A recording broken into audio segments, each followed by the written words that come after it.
सर्वप्रथम अखंड अशा भारत देशाला खंड खंड करून विभाजित करणाऱ्या ज्या शक्ती या देशामध्ये जन्माला आल्या त्या शक्तींना शह देण्याचं काम ज्या महामानवानं केलं असेल ते महामानव डॉक्टर बाबासाहेब आंबेडकर यांना प्रथम नमन करतो। कारण आजचं औचित्यच संविधानाचं आहे म्हणून त्यांना नमन करतो। आणि मंचकावर उपस्थित असलेल्या आजच्या कार्यक्रमाचे अध्यक्ष, प्रमुख पाहुणे व सर्व मान्यवर यांच्या उपस्थितीमध्ये मी एवढंच सांगू इच्छितो, तर भारतातल्या प्रत्येक राज्यासोबत बाबासाहेब आंबेडकरांनी अक्षरशः करार करून त्यांना विश्वास देऊन प्रत्येक राज्याला जोडलं। जम्मू काश्मीरचं प्रकरण आपल्याला माहित असेल, जोडून घेतलं विश्वासानं, ते राज्य भारतात विलीन केलं। नागालँड असेल, मिझोरम असेल, मणिपूर असेल, या सगळ्या राज्यांसोबत करार केले। इव्हन महाराष्ट्रातलं नागपूर प्रांत असेल, त्या नागपूर करारासोबत सुद्धा असे प्रत्येक प्रांत बाबासाहेबांनी या देशामध्ये जोडले आणि भारत नावाचा देश तयार केला। आपल्याला सांगितले जाते की पंडित आपले सरदार वल्लभभाई पटेल यांनी लष्करी कारवाई करून सगळ्या संस्थानिकांना एकत्र केलं। बरोबर आहे, केलं, पण त्यांच्या मनात विश्वास जर कोणी निर्माण केला असेल तर तो डॉक्टर बाबासाहेब आंबेडकरांनी केला। आणि म्हणून भारत आजपर्यंत टिकून आहे।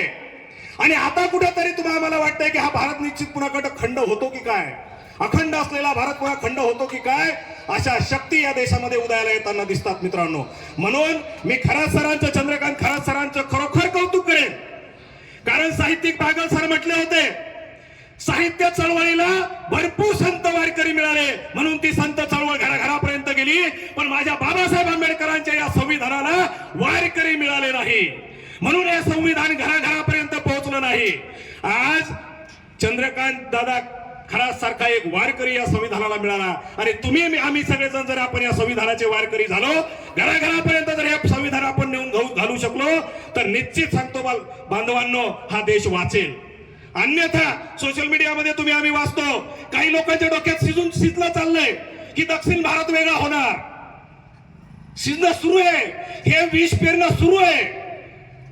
आपण काय करतोय म्हणजे परत पुन्हा एकदा खंड खंड भारत होईल आणि भारत ही शक्ती पुन्हा नष्ट करण्याची तयारी या देशामध्ये होताना दिसते। म्हणून या देशामध्ये जे जे मानवतावादी महापुरुष जन्माला आले त्या मानवतावादी महापुरुषांना वंदन करतो आणि जाणीवपूर्वक जाणीव करून देतो।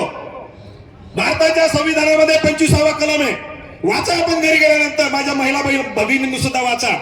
25वा कलम म्हणते 26 जानेवारी 1950 पासून पुढे मागचा एकही कायदा लागू राहणार नाही।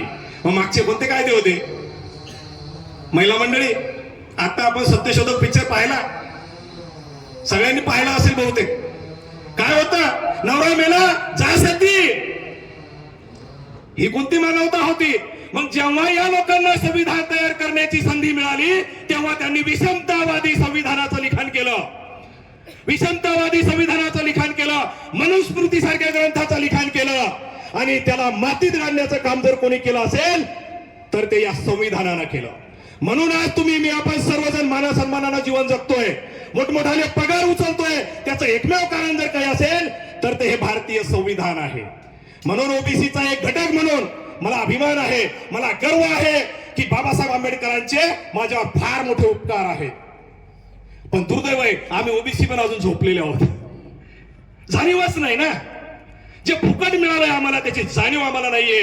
आज आनंदाचा दिवस आहे, ओबीसी मराठा बांधवांना शासनानं सवलती मंजूर केल्या, ते सर्व बांधव 340व्या कलमानुसार, बाबासाहेबांच्या या संविधानानुसार 340व्या कलमामध्ये त्यांना येण्याचा अधिकार शासनाला दिला। पुढे काय होईल माहित नाही, पण ही ताकद कशाची आहे तर ती आहे संविधानाची। त्या बांधवांना कळायला लागलं की अरे संविधान काय, पण आम्ही ओबीसी मात्र अजून झोपलेलेच आहोत। म्हणून हे झोपलेलं पण आपल्याला सोडावं लागणार आहे।